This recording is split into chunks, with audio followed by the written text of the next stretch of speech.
को सुनने का मेहनताना घटा दो तो बचता ही क्या। वही रचनाएं होती हैं जो यूट्यूब पे पड़ी हैं, अभी उतरते से ही देखना 20 चैनल डाल देंगे। कभी भी बेचारा रोज कितनी नहीं लिखेगा, लेकिन कवि सम्मेलन हमें वो अच्छा लगता है जिसमें हमको संतुष्टि मिलती है। भले कितनी भी तालियां बजाएं, लेकिन जिसको सुनाने में हमें सुख मिलता है, हम वही कवि सम्मेलन अच्छा समझते हैं। तो आज निश्चित रूप से बहुत आनंद और उल्लास का वातावरण है, बहुत आनंद है।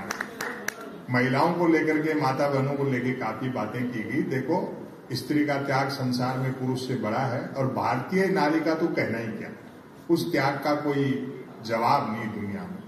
वो पति ने डींग हाँकते हुए कहा, पति मेरे बड़प्पन देख जो तेरे से बिना देखे शादी कर ली। पत्नी बोली, मेरी भी हिम्मत देख जो तेरे को देखने के बाद भी मना नहीं किया। देखने के बाद आज हम पवार जी भाई साहब को सुनेंगे और ये शिखर पर कलश रखेंगे। वो मंच अपने आप में ही धन्य होता है जिस पे हरिओम पवार जी हो, उनकी उपस्थिति हो, वो रचना पाठ करें। विसंगतियों से व्यंग निकलता है जी, ये देवभूमि है। हालांकि मुझे ये बात नहीं कहनी चाहिए थी, लेकिन मैं कहता हूं विसंगतियों से व्यंग निकलता है कैसे। मूर्खताओं से देश में बड़ी चहल पहल, हलाल और झटका पे बहस चल रही है और बकरे से कोई उसकी मर्जी नहीं पूछ रहा। हाय हाय, क्या बात है, वाह वाह वाह। ये राजनीति का मंच नहीं है। मंत्री महोदय को आना था, कहीं व्यस्त होंगे। आजकल नेताओं से तो बात ही क्या करें, पता ही नहीं लगता कौन किस पार्टी में। एक कवि सम्मेलन में सामने एक विधायक बैठे थे, मुझे पता नहीं किस पार्टी के। मैंने ऐसे पूछ लिया, मैंने कहा साहब कांग्रेस में हो? बोलो नहीं, बीजेपी में है, कांग्रेस में आधे घंटे पहले थे। और अभी तो ये थोड़ी सी स्थितियां और बदलेंगी, थोड़ी क्या बहुत ज्यादा बदलेंगी। जब इंडिया पूरी तरह डिजिटल हो जाएगा तो ये भ्रष्ट और लालची सांसद विधायक आपको अमेजन और फ्लिपकार्ट पे मिलेंगे। और बूढ़े रिटायर्ड नेता भी निराश न हो, वो अपने आप को OLX पर डाल सकते हैं। मीडिया के बंधु यहाँ बैठे हैं क्या? बैठे। अच्छा। सरकार का केंद्र में बहुमत कम हुआ तो ये बैठने लगे, वरना अब तक तो लेटे थे। वाह वाह वाह वाह वाह, जिंदाबाद। हिम्मत तो आती है थोड़ी सी, ऐसी बात नहीं। हालांकि गलती इनकी नहीं है, भी हमारे मित्र हैं, शुभचिंतक हैं, ये जो लिख करके ले जाएंगे वो छपेगा ही नहीं, क्योंकि जिसके विरोध में लिख के ले जाएंगे उसका 1 पेज का विज्ञापन आ चुका है।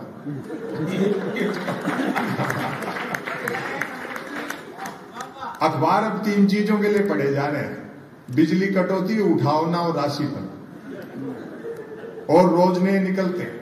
एक दिन तो अखबार के दफ्तर से 2 लोग आ गए, बोले संपत सरल जी नया अखबार लॉन्च कर रहे हैं, आप भी ग्राहक बन जाओ। क्योंकि अखबारों का कोई पाठक तो बनता नहीं, ग्राहक ही बनते। बढ़िया बात है, क्या है। 1 रुपए में 16 पेज। और जो मैंने जवाब दिया, मैंने कहा भैया रुपया चाहे एक की जगह 2 ले जाए, लेकिन 16 पेज खाली दे जाएगा। फिर मैंने रिसर्च की कि इतने अखबार बिकते कैसे।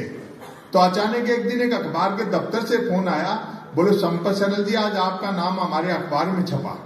मैं बड़ा खुश हुआ जी, आपका अखबार कहाँ मिलता है? बोले हमारा अखबार कोई होकर नहीं बांटता, जिस किसी का नाम छप जाता है दिन भर वही खरीद कर बांटता है। और वो टेलीविजन पे बहस देखते हो आप प्राइम टाइम पे शाम को, हर चैनल पे। जैसे किसी जमाने में अवध के नवाब मुर्गे लड़ाते थे, 4 जन बहसी आते हैं, एक मुद्दे का समर्थक, दूसरा मुद्दे का विरोधी, तीसरा बुद्धिजीवी दोनों को हड़काने वाला, और चौथा एंकर तीनों को भड़काने वाला। और बात का आनंद अब लेना, चौथा एंकर तीनों को भड़काने वाला। बहस होनी होती है गरीबी की रेखा पर, और करते रहते हैं रेखा की गरीबी पर। क्या बात है, क्या बात है। तो इन्हीं सब चीजों पर व्यंग्यकार की जरा पैनी दृष्टि रहती है। और ये तो शंभू शिखर का आपने देखा ही क्या जलवा था। एनडीए की सरकार का जब गठन होने लगा, इस बार तो मैंने देखा कि अनुभव और उम्र दोनों भी बड़ा होने के बावजूद भरे मंच पर नीतीश कुमार जी ने नरेंद्र मोदी जी के पैर छुए। तो शंभू बोला यार ये तो बिहार वालों को एक तरह से नीचा दिखा दिया, ऐसा तो नहीं करना चाहिए था। मैंने देखो गठबंधन की सरकारों की मजबूरी होती है, हो सकता है कि प्रधानमंत्री ने उनसे समझौता किया हो कि खुले में आप मेरे छुओगे, अकेले में मैं आपके छूऊंगा। जिंदाबाद संपत जी, क्या बात है। तो गठबंधन की सरकार ऐसी ही चलती है। मुझे उनियाल जी ने कह दिया था कि आज हाथ जरा धीरे धरना। मैंने कहा आप चिंता मत करो, यही सब चीजें तो इन लोगों ने सुनाई, लेकिन मैं अगर सुना दूं तो ऐसा हो जाता है जैसे मैं मोदी जी का विरोधी हूं। तो इमेज बन जाती है ना आदमी की। हाँ, वो तो मंत्री महोदय नहीं आए ना, तो वो तो सुना ही सकते हैं, किस बात का डर है। संपत जी इस कार्यक्रम में ही व्यंग है। नहीं, वो सारे कभी यहाँ पे कह रहे कि जी पैसे कम है, और मंत्री जी का नाम धन सिंह है।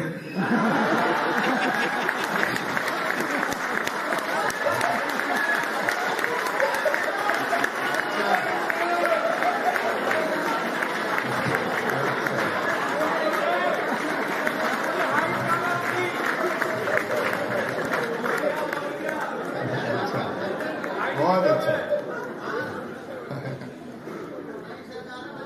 लेकिन अच्छा, मुझे आज एक तो ये कोई मिलते से एक सवाल जरूर करता है, बोले जी आपको कभी कोई धमकी उमकी मिली? मैंने कहा मुझे धमकी मिली नहीं और मिलेगी भी नहीं, क्योंकि सोशल मीडिया में इस्तेमाल नहीं करता और किताबें वो नहीं पढ़ते।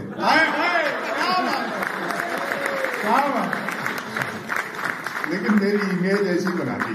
एक तो सच्ची घटना है कि इनकम टैक्स के अधिकारी थे, उनका एक फोन आया, ऐसे ही मजाक मिलने वाले थे, बोले इतना तीखा मत बोला करो सरकारों के खिलाफ, सत्ता के खिलाफ, वरना किसी दिन छापा वापा वाले भिजवा देंगे। तो हम तो बात संभाल लेते हैं ना। मैंने कहा आप भिजवा दो छापा वाले भी। गबन के नाम पर एक हिंदी लेखक के घर में लाइब्रेरी में प्रेमचंद के गबन उपन्यास के अलावा क्या मिलेगा? और अगली बात का आनंद लेना, सच्ची घटना। मैंने कहा जबरदस्ती ऊपर के दबाव में फिर भी भिजवाओगे तो हम भी बीजेपी ज्वाइन कर लेंगे।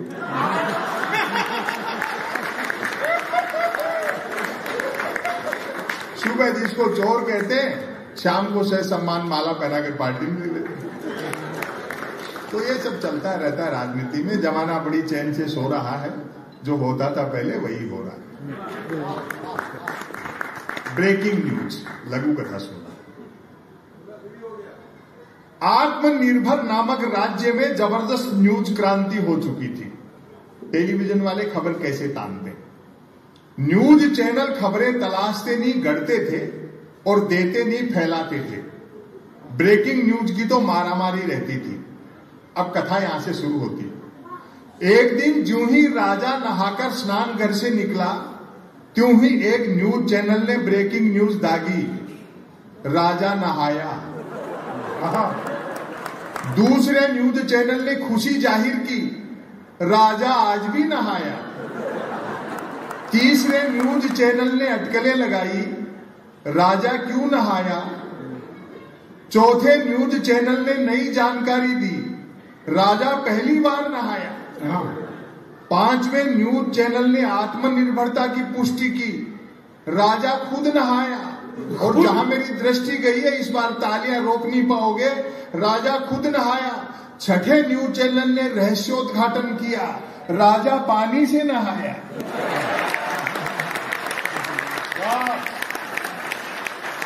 सातवें न्यूज चैनल ने ब्रेकिंग न्यूज में गर्मी भरी, राजा गर्म पानी से नहाया। आठवां न्यूज चैनल गर्वित हुआ, राजा चुल्लू पर पानी से नहाया।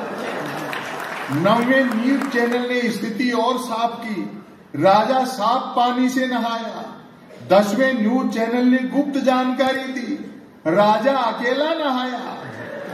11वें न्यूज चैनल ने राहत भरी ब्रेकिंग न्यूज चलाई, राजा आज तो नहाया। और अंतिम बात पर फिर आपकी तालियां उठे, 12वें न्यूज चैनल ने तमाम ब्रेकिंग न्यूजों पर पानी फेरा, राजा गीले पानी से नहाया। गीले पानी, वाह वाह वाह। ये खबरें ऐसे तानते हैं। लेकिन विद्यानिवास मिश्र जी ने एक बहुत अच्छी बात कही, विज्ञान के अंतिम छोर पर एक गहरा गड्ढा है। अध्यात्म, प्रकृति और विज्ञान तीनों का संतुलन रहना चाहिए। हम सोशल मीडिया से इतने दुखी हैं, एआई और आ रहा है, पता नहीं ये दुनिया कहां जाएगी। यदि किसी ने कुछ एक अक्षरों तक की नेकी कर डाली हो तो उसको फेंकने के लिए ट्विटर से बेहतर दरिया नहीं है। जो कुछ नहीं कर सकता वो भी ट्वीट कर सकता है, और एक बार जो ट्वीट करने लगता है फिर वो कुछ नहीं कर सकता। मैं तो सोशल मीडिया का लोहा उस दिन मान गया जब एक सज्जन ने यूट्यूब पर मेरे कवि सम्मेलन की एक ही क्लिप को साल में 100वीं बार सुना और नीचे गाली लिखी, लानत है संपत सरल को, नालायक ने साल भर से रचना तो छोड़ो कपड़े तक नहीं बदले। और एक आ गई ये सेल्फी। हर आदमी इतना आत्ममुग्ध है कि उसी में लगा रहता है, और महिलाओं को तो ये बीमारी की हद तक लत है। मैं देखता हूं कई महिलाएं हर 5-7 मिनट में अपनी सेल्फी ले लेकर सोशल मीडिया पे अपलोड करती रहती है। आपको सच बताऊं, उन सुंदरियों के चेहरे देखकर मेरे मन में वही भाव आते हैं जो कभी दर्पण में पद्मिनी का चेहरा देखकर अलाउद्दीन खिलजी के आए हों। लेकिन कितना बड़ा धोखे का संसार है मोहब्बत, आप अब देना। वही सुंदरियां मुझे साक्षात आमने सामने मिल गई, बड़ा धोखा हुआ। जिनको पद्मिनी समझता रहा वो तो खुद अलाउद्दीन खिलजी निकली।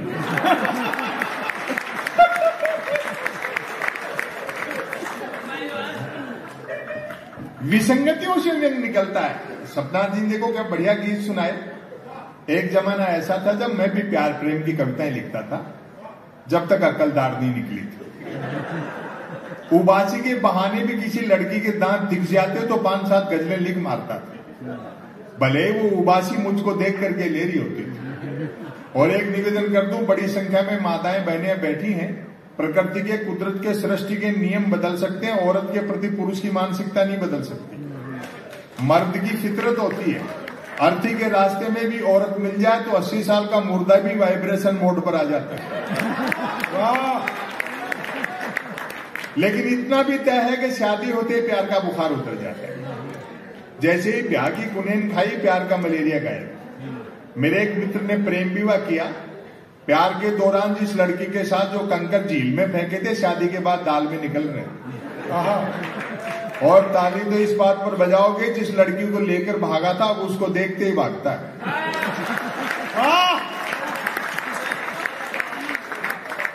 शादी के 3 दिन बाद मिला, मैंने कहा नया नया प्रेम विवाह किया, पत्नी को लेकर सिनेमा जा, सैर सपाटा करके मंदिर मंदिर भटकता है।